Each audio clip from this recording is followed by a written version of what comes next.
जैसा कि सब लोग कहते हैं कि आर्य मतलब कि आर्य मतलब कि आर्य समाज नहीं, आर्य एक जाति थी। ठीक, आर्य एक जाति थी। बहुत लोग कहते हैं कि आर्य लोग जब आए थे हमारे भारत में तो उनकी जाति अलग बटी हुई थी। तो हमारे एक इतिहासकार पंडित गंगा झा जी कहते हैं,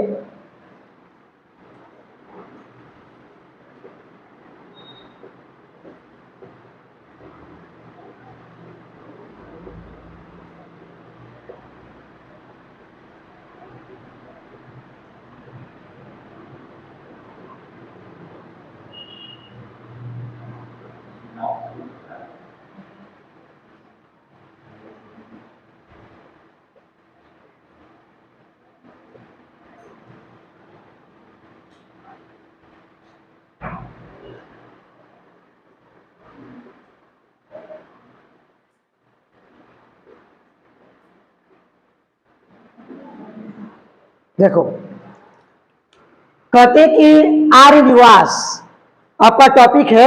आर्य निवास मतलब कि पंडित गंगा झा कहते हैं कि कि आर्य लोग ध्रुवीय प्रदेश में पाए जाते थे। ठीक, लेकिन यह भी डिसाइड नहीं कर पा रहे हैं कि भाई प्रदेश से पाए जाते हैं, लेकिन कहाँ पाए जाते हैं, जंगल में, झाड़ी में, पहाड़ किनारे, तालाब किनारे, कहाँ, ये कंफर्म नहीं कर पा रहे हैं। ठीक, बस अनुमान अपना बता रहे हैं।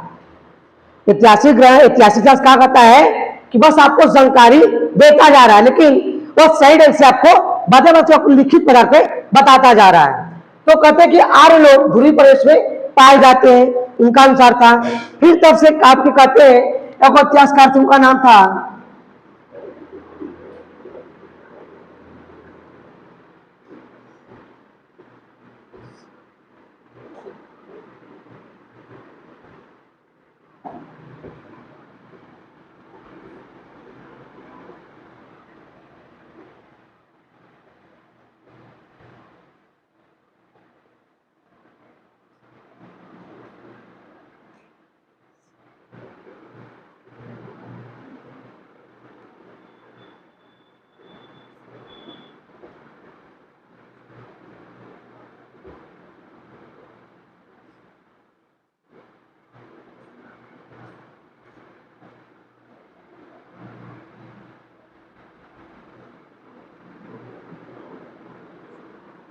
बीएस बोस। कहते हैं कि आर्य लोग सादा से जीने के लिए पहाड़ों पर निवास करते हैं। ठीक, ये जो कहा इनका थोड़ा सा मत हल्का सा,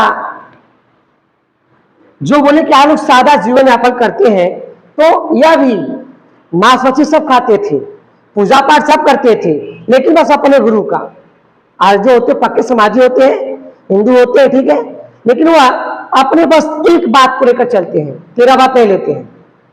ठीक है, द्वार तुम्हें पढ़ा के बताए थे हमने कि बस वो भाई मूर्ति पूजा को वह मानते थे, लेकिन ब्रह्म समाज का विरोध करता था। ठीक, ठीक उसी के प्रति भी आर्य भी थे। तो यह बस सादा जीवन जीने के लिए पहाड़ों पर निवास करते थे, उन्होंने कहा था। लेकिन अंत में मैक्स मूलर आया। ठीक, हाँ, मैक्स मूलर आया।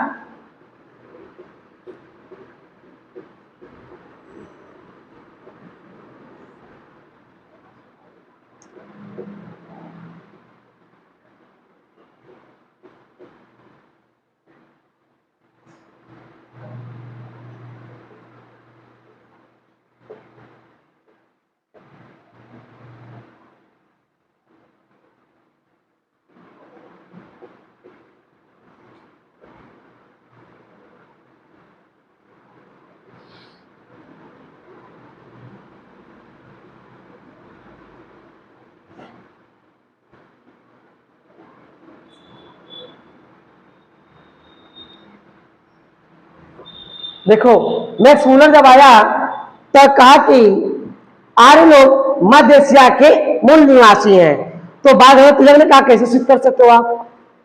जो बाघवत तिलक जो थे आपके, उन्होंने कहा कि स्वराज में जन्म से अधिकार में से लेकर रहूंगा, उन्होंने कहा था। तो मैक्स मूलर कहा कि यह आर्य मध्य एशिया के मूल निवासी है। तो उन्होंने कहा, आपके बाघवत तिलक ने बताया कि आर्य लोग ध्रुवीय प्रदेश के निवासी हैं, वो ध्रुव में बालू रहना जानते हुआ। ठीक है, लेकिन अंत में इस पर इसके साथ तमाम विद्वान इतिहासकार जुड़ गए थे इसका समर्थन देने के लिए कि भाई आर्य लोग मूल निवासी आपके मध्य एशिया के हैं, ठीक। और इसी की बात सत्य जाकर हुआ तब सब लोग माने कि भाई आर्य लोग मध्य एशिया के निवासी हैं, ठीक। आर्य जाति थी, कबीली जाति, ठीक है। कबीली पढ़, उसमें पढ़ था, द्वंद था ना, त्रुता था, मतलब इसमें तमाम जाति आती थी। लेकिन जो पढ़ था वही बेटा आपका मूल था आर्य, पढ़ जो था, और तेती जो था वह नहीं था, बस पढ़ आपका जो था वह आर्य समाज था, पक्का समाज, ठीक। अब उसके बाद हम देखते कि आर्यों का वैदिक स्थान क्या था, ठीक। अपत्य वैदिक का उसका स्थान। अगर आपसे कोई पूछे आर्य लोग कहाँ के निवासी हैं, उसका कोई मत बताओ, तो बता देगा कि पंडित जी कहते हैं कि जानसा की आर्य लोग ध्रुव प्रदेश में पाए जाते हैं, लेकिन कन्फर्म कर पा नहीं रहे थे। अंत में बीएस बोस ने बोला कि आर्य लोग सारा जीवन पहाड़ों पर निवास करते थे, तो भाई पहाड़ पर निवास तो करते नहीं थे वह। और उसके बाद मैक्स मूलर आया तो कहा कि आर्य लोग मध्य एशिया के मूल निवासी है, क्योंकि वह मध्य की ज्यादा भाषा बोलते हैं और उनका जीवन यापन अलग है और उनकी बोलचाल अलग है, ठीक है। वो भाषा अपनी बोलते हैं, ऐसा क्या सुन नहीं पाए क्या बोल रहे हैं, और उसके बाद वो अपनी भाषा में एक दूसरों को समझाकर आगे बढ़ते रहते हैं, ठीक। अब पढ़ते हम लोग आर्यों के वैदिक कालीन साहित्य पढ़ते हैं, ठीक। देखो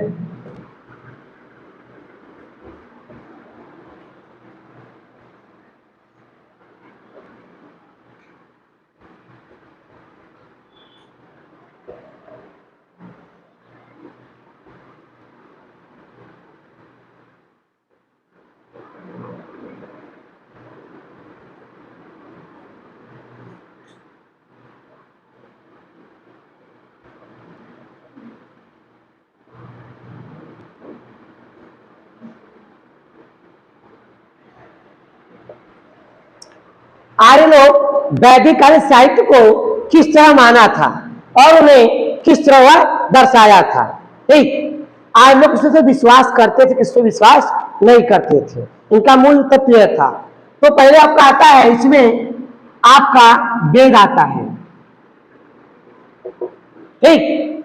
इसमें वेद आता है, वेद आपके 4 होते हैं, ठीक। जो आपने सिंधु सभ्यता पढ़ा है उसी का मूल रूप यह भी सिंधु से मिला जुला है।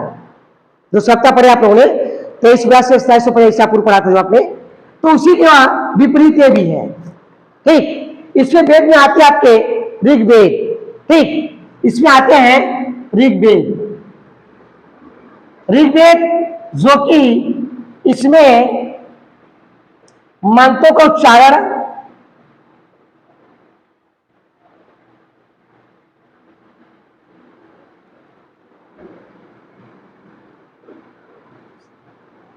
और देवताओं के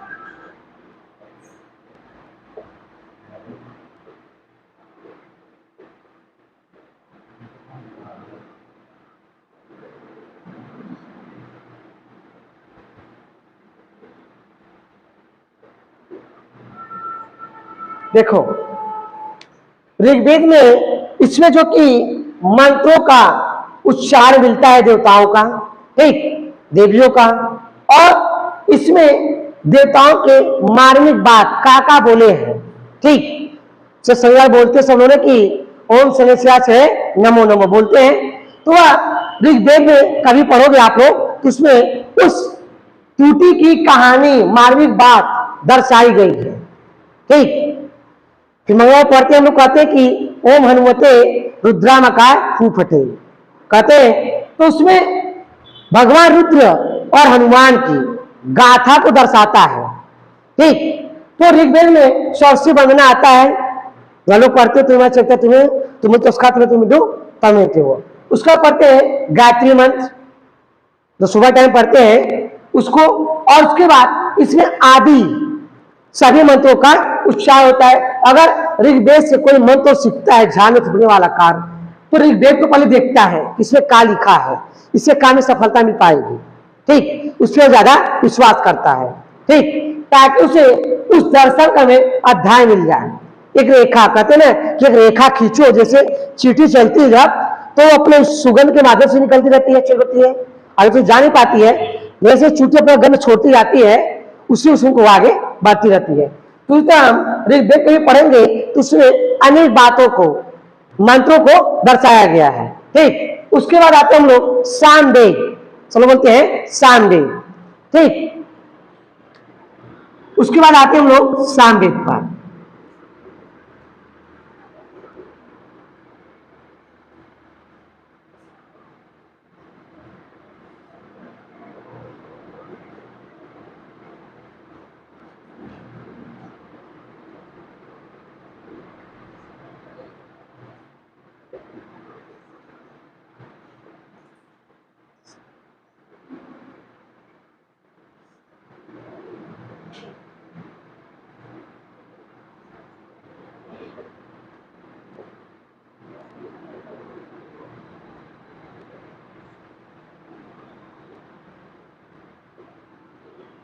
देखो, सामवेद मतलब संगीत शास्त्र।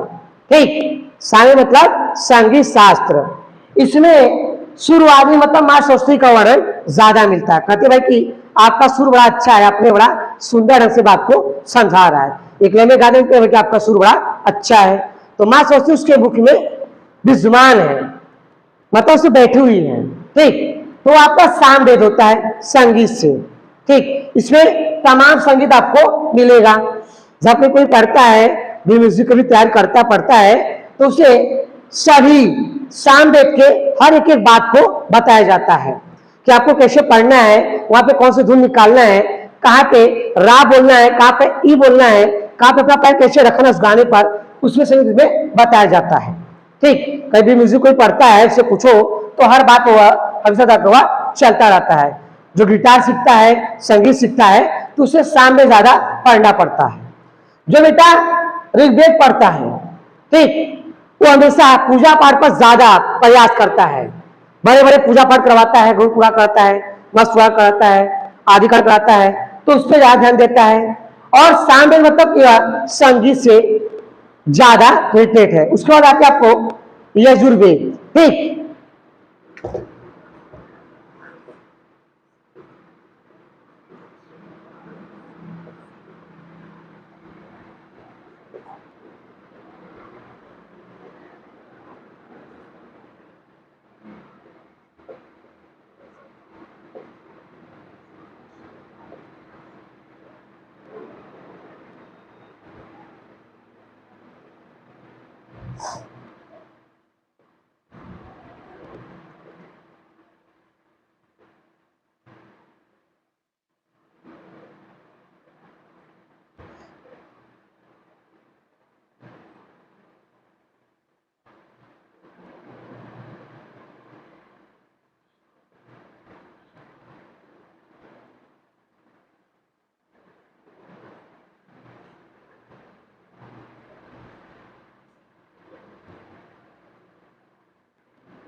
देखिए, यजुर्वेद मतलब कि अग्नि देवता।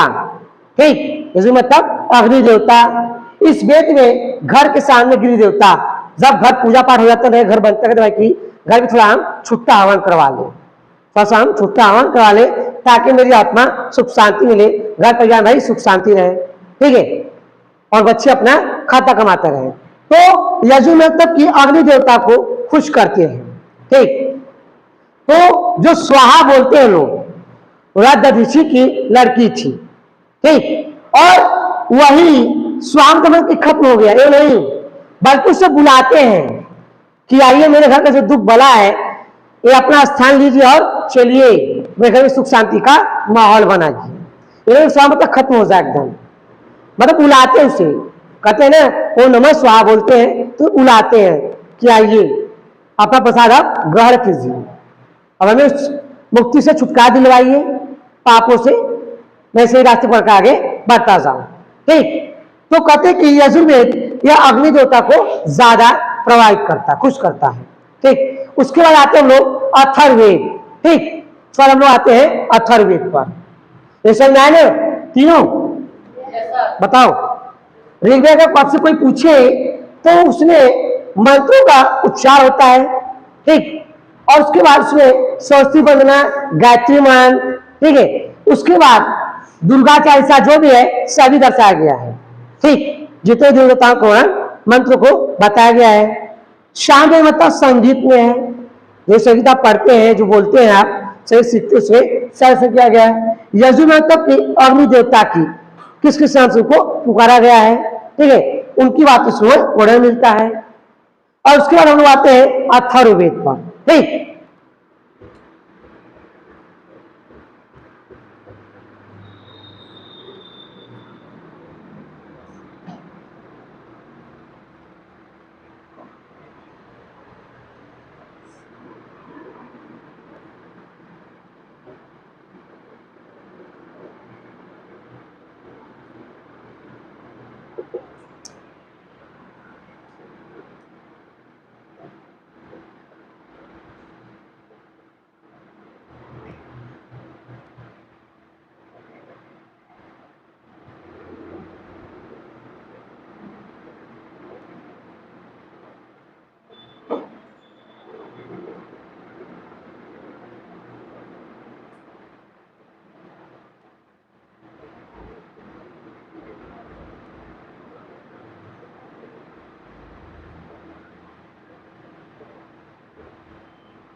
देखिए अथर्ववेद मतलब कि वह वेद जिसमें जादू टोना टोटका, ठीक, और निरक्षर आदि कार्यों का मंत्र दर्शाया गया है।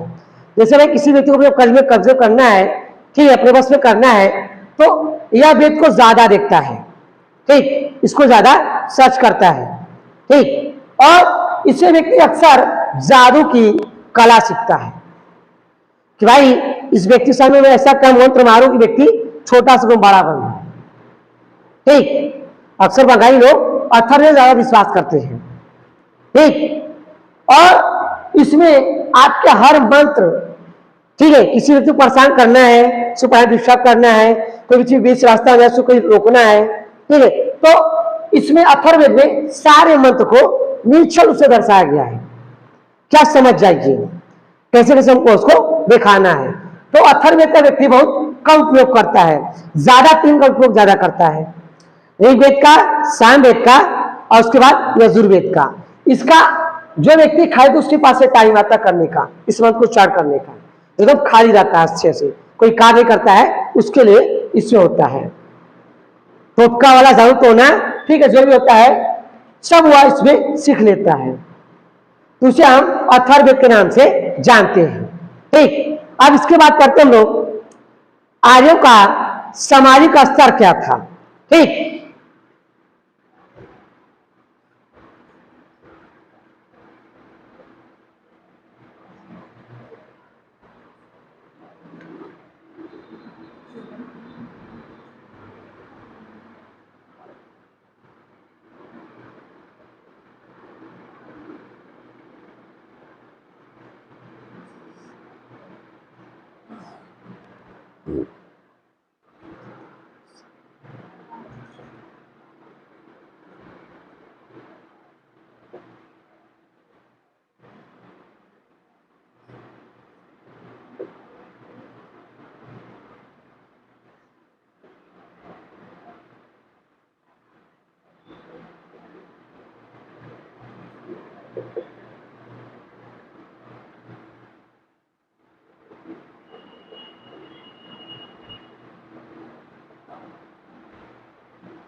देखिए इसमें आता है राजनीतिक स्तर। आज लोग हमेशा अपने राजनीतिक स्तर को देखकर चलते थे। पहला आपका आता है किसी सेना को आगे बढ़ाना चाहते थे कि भाई अगर आप हमारी योर रहेंगे तो मैं आपको हमेशा आगे बढ़ाता चलूंगा, क्योंकि आर्य पक्का थे। वो किसी को विश्वास कर लेते थे तो उनका काम स्वयं करवा देते थे। अगर उसमें कोई व्यक्ति दूर टूक करता था, झगड़ा करता था, तो बर्बाद कर देते थे। ठीक, उनको एकदम खत्म कर, जड़ से खत्म कर देते थे कि ना भाई तुम मेरा सहायता करने वाले हो ना, आपका मैं करने वाला हूं। जब मैं आपको रास्ता दिखा रहा हूं तो बोलता आप चलेंगे ना कि नीचे छोड़ तो चले आएंगे मैं आप। अगर आपको मैं रास्ता दिखाता हूं तो आप धीरे धीरे खड़े होने को इशारा करते बेटा ना कि तुरंत खड़ा हो जाते हैं। एक रास्ता पैर रखते हैं, आराम से उंगली रखते हैं पैर में, उठने का प्रयास करते हैं ना, फिर गिरते हैं, फिर उठते हैं। तो कहने मतलब कि हम कोई कार्य करते थे तो राजनीतिक कूटनीति व राजनीति करते थे देखकर। और वह जैसे किसी सेना को अगर बढ़ाना है भाई, अगर हमारी सहायता आप करेंगे तो मैं आपके साथ हमेशा तत्पर हूं। दूसरी बात, सेना को क्षेत्र में मजबूत करना। जैसे कि एक व्यक्ति है चला गया युद्ध लड़ने के लिए अकेले, ठीक, यहाँ पे मार 1000 सेना लगी है तो क्या एक व्यक्ति जीत पाएगा? हार जाएगा ना। तो पे जानते 4 चलते थे, अंदर से 4 चलते थे, चलिए हम आपके साथ हैं, फिर जाते वहां पासा पलट देते थे। वो लोग के साथ हम आपको बस जो मैंने सहायता किया है उसके साथ रहने वाले हैं, ताकि उसका सीना गौर से चौड़ा हो, रण क्षेत्र में ललकार के लड़े। तो उनका स्तर यह था, बने को बना या बिगड़े को दम बिगाड़ देना।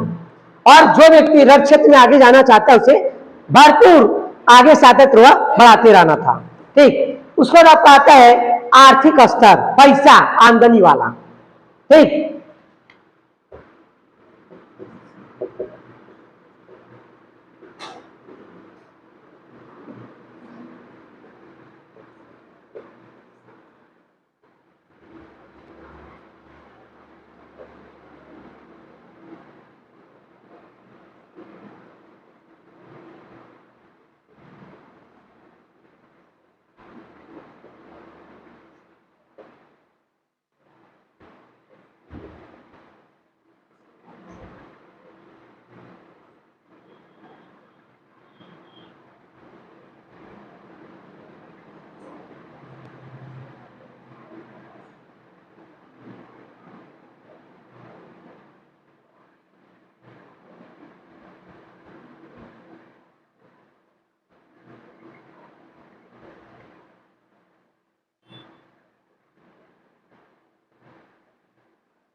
जैसे कि सिंधु घाटी सभ्यता में एक जौ, गेहूं, बाजरा, तिलहन, सरसों, तीसी खेती करना शुरू किए। फिर ठीक विपरीत वह भी इन्हीं के बात को देखकर वह भी कार्य किए कि अगर भाई मेरे पास यह चीज रहेगी तो व्यक्ति हमारे पास हमेशा आएगा करने के लिए, काम आएगा ना। अगर आप मजबूत पैसे से तो आपके पास हमेशा व्यक्ति जाएगा पेट होने के लिए आपका कि हमें सहायता कीजिए, आप सहायता करें, काम पर पैसा लेंगे आप। तो कहते क्या था कि आरो लोग गेहूं की खेती करना शुरू कर दिए। स्तर पहले मजबूती बनाओ, कोई न्यून आता है तो देखता नहीं भाई फूटे टूटेगा, तो भाई पहले ना कर देखे मजबूत है कि सही है। कहते हैं ना कोई का लोहा लेता है तो पलट करता देखता है ना कि कैसे है, लपक तो नहीं रहा है, लगता बोलता भाई किसमें कुछ जान मजबूत नहीं है, एक कुछ दिन चलने वाला नहीं है। लेकिन हमें ऐसा कार्य करे जो जीवन भर हमारी पीढ़ी भी करती चले। और वही गेहूं, गेहूं, बाजरा, मसूर, चना खेती करने का आर्थिक रूप से अपने स्तर समझ गए। किया करेंगे तो भाई गरीबी तुम्हारे पास आएगा ही, कहेंगे ना मैं कुछ दीजिए खाने के लिए, तो भाई मेरा काम करो आपको दे देगा हम। तो यार उसे कार्य करने के पीछे वो दान देते थे, मारते तो नहीं थे, वो दान देते थे कि भाई अपना काम किए, खाना खाइए, आगे निकलिए, या पैसा लीजिए, ऐसे दाना लीजिए, अपना अन्न लीजिए, आगे निकलिए। और जब उनको चना खेती करना पड़ता था तो पहले वह पहाड़ों से वो दरी माटी लाते थे। ठीक, कोई पहाड़ी निवासी करते ज्यादा थे वह, लेकिन अक्सर वह मध्य एशिया वाले, ठीक, वह अक्सर ज्यादा समुद्र किनारे अपना फसल का प्रयास करते थे। लेकिन यहाँ उगता तो नहीं था, लेकिन वह ज्यादा चना खेती को प्रयास करते थे। तो चना उनका बड़ा प्रसिद्ध था, इसी की आमदनी ज्यादा होती थी। और उसके बाद बाजरे से भी होती थी, उससे बेचकर वो पैसा पैसा कमाते रहते थे। अब इसके बाद आपका आता है आपका धार्मिक स्तर। कौन कौन को किसको पूजा करके किसको पूजा हुआ नहीं करते थे, धार्मिक स्तर आता है आपका। ठीक,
देखिए आर्य लोग धार्मिक स्तर उनका धर्म का था, वो तो भाई तो हिंदू साथ ही है, लेकिन आर्य लोग हमेशा अन्य देवी देवताओं का पूजन करते थे। जब खुदाई में निकला तो किसी देवता की मूर्ति ऐसे टेढ़ी थी सोया था, तो कोई भाई हाथ में झंडा ऐसे खड़ा था, तो कोई एकदम पीठे बल पर सोया था, कोई नमाज जैसा पढ़ रहा था। मतलब खुदा हुई तो तमाम मूर्तियां निकली, ये कोई पता नहीं पड़ा कोई हिंदू का, मुसलमान का, सिख का, ईसाई का, वैश्य का, किसका पता नहीं पा रहा था। ठीक, लेकिन जब यह आ रहा है हमारे देश में तो इनका स्तर बन गया था कि हमें कैसे पूजा पाठ करना है। तो वो अक्सर सूर्य की पूजा करना शुरू किए कि भाई इससे बड़ा ऊर्जा हमको हमेशा मिलती है, उजाला मिलता है। उसके बाद चंद्रमा का भगवान ज्योति सुबह रात को मिलती है, उसे पढ़ भी सकते हैं हम, अपने आने वाली पीढ़ी को भी बता सकते हैं ये कौन है। उसके बाद हवा, वायु देवता, जब अग्नि करते हैं, जब हवन करते बोलते हैं ना, अग्नि देवता, वायु देवता, स्थान देवता बोलते हैं, तीनों देवते वास। उसके बाद पानी, जल देवता, कहते भाई कि जल देवता से स्नान कराएगी, तो जल को ही भगवान मां की पूजा करते थे। सोचो, पत्थर, कोई मूर्ति पाते हैं पत्थर की तो उसकी रख लो कहीं कहीं चौखट पूजा करते थे। अक्सर पीपल पेड़ पौधे देखो कहीं पे तो वहां पत्थर का कोई ना कोई मूर्ति रखा था ना, सभी देखे होंगे, पुराना नया सब कोई रख लेते हैं, फोटो भी रख देते हैं, चित्र को भी, पिताई को भी, यहाँ पे भगवान। तो भाई प्राचीन काल में भाई उसकी पूजा होती थी, पीपल की आज भी होती है, बरगद की होती थी आज भी होती बरगद की। अक्सर बरगद ज्यादा देखोगे तो सोनभद्र वाले ज्यादा पूजा करते हैं, क्या कि पहाड़ी क्षेत्र में ज्यादा वही होता है, बबुल होता है, कटहल होता है, आपका नीम होता है, जंगली नीम, सब क्यों पूजा करते, पंचवटी लगा देते हैं, पांचों भी लगा कर अपना स्थान देते हैं। तो यह पत्थर की, पेड़ की, सबकी पूजा करते थे। इनका असर मतलब 3 असर इनका चलता गया। अब इसका देते हैं इनका हम सामाजिक, ठीक, व्यवस्था क्या क्या था इनका, ठीक, चलाने के लिए। ठीक, ये समझ आया ना, बताना सही से।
देखो भाई,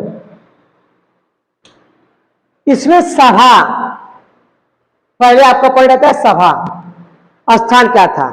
पहले आर्य लोग एक सभा जुटाते थे गांव में बोलकर भाई कि उनके यहाँ सभा है, आप चलिए उनकी दो बात सुन लीजिए। सभा में क्या बात होती थी? सभा पहले वह शिक्षा को लेते थे, पहले वह शिक्षा को लेते थे कि सभा में भाई इनको मतलब कि आज ये सभा शिक्षा में दो शब्द कहना चाहते हैं, तो भाई आगे आप कर सकते हैं। तो सभा होता था तो उसमें दो गुट बढ़ता था, प्रथम और द्वितीय। ठीक, प्रथम में जो आते थे शिक्षित, पढ़े लिखे, सज्जन, साफ सुथरा वाले व्यक्ति बैठा दिए जाते थे। दूसरा थे तीसरी श्रेणी में जो कि शिक्षित थे लेकिन उतना बता नहीं पाते थे। अगर आपको नाम लिखना है तो आप कहेंगे शिक्षित है, कहेंगे ना। और आप अनपढ़ व्यक्ति अगर नाम दूसरे दिन में लिखना सीख गया तो साक्षर हो गए, कहते ना आप साक्षर भाई पढ़ लिखे हैं, ये कहेंगे।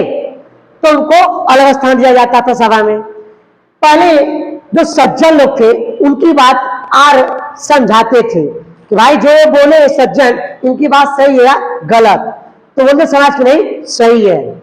उसके बाद दूसरे बार बोला जाता था, जो कम पढ़े लिखे बुलाया जाता कि भाई आप आइए बोलिए, तो उनसे ज्यादा जो कम पढ़े व्यक्ति वो ज्यादा बोल देता था समाज के प्रति सभा में। और इसमें सुनकर सभी लोग पहले गाय भैंस पहले बात करते थे, खाने पीने की बात करते थे, रहने की बात करते थे सभा में। तो आप कहते पहले के पहले एक बात दूसरे लीजिए, हमें क्या करना है क्या नहीं करना है सभा करेगी। आपको बांटा जो गया कार्य अपना कार्य देखते चलिए, सभा अपना कार्य अलग करेगी। उसके बाद आता है समिति, गुट बनाना। कोई ट्रस्ट चलता है, रजिस्ट्रेशन होता है ना, भाई समिति बनी है, उसका क्या उद्देश्य है? ठीक है, उसका उद्देश्य क्या है, हमें क्या करके आगे चलना है, दोनों बताता है। उसके बाद फिर कहते हैं कि समिति वाला व्यक्ति जब कहीं जाता है तो उसकी गणना हमेशा बताता रहता है कि आर लोग समिति में पहले अपने बात को देखकर चलते रहते थे, अब कब हमेशा वह पीछे हटते नहीं थे।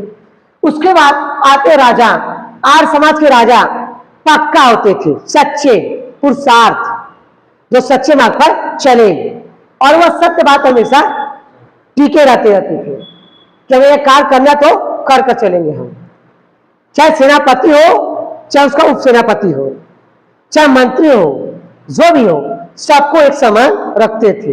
वेतन भी देते थे अच्छे से, कुछ समस्या सुनते थे, हल भी करवाते थे बगल से। उसके बाद देव पूजा, कहते थे कि यार लोग कि अपने घर में देव की पूजा करो, भगवान की पूजा करो, तभी आपकी आत्मा साफ सुथरा रहेगी, नहीं तो ऐसे होने वाला कार्य आपका नहीं है, सफल होने वाले आप नहीं है। लेकिन वह देव पूजा हमेशा करते, सुबह शाम अपने द्वार उठते थे तो वह हमेशा जल से भगवान को स्नान करवाते थे, सुबह शाम भोग लगाते थे, यह कार्य करते थे। उसके बाद व्यापार, इन्होंने कहा कि हमें कुछ करना सर जो पहले व्यापार शुरू करें, किससे आमदनी उनको ज्यादा फायदा हो। तो व्यापार रास्ते हुआ अनेक अपन कार्य को करते चले गए। ठीक, जैसे भाई जब हमारे देश में 1526 में आपका जो टाइम प्रथम हुआ था, उसमें कुछ लोग बताते इतिहासकार की चमड़े का व्यापार होता था, लेकिन बाद में ज्ञात हुआ कि आर्य लोग व्यापार ज्यादा कपड़े का, सब्जी का और ज्ञान का व्यापार ज्यादा करते थे। जो गीता पुराण है, मत्स्य पुराण है, गरुड़ पुराण है, आर्य पुराण है, जो भी है सबके व्यापार करवा बताते रहते थे। ठीक, तो यही इनकी आर्य सामाजिक स्थान था, हमें क्या करके वह चलते रहते थे। ठीक, कल आप लोग हम पढ़ाएंगे बौद्धकालीन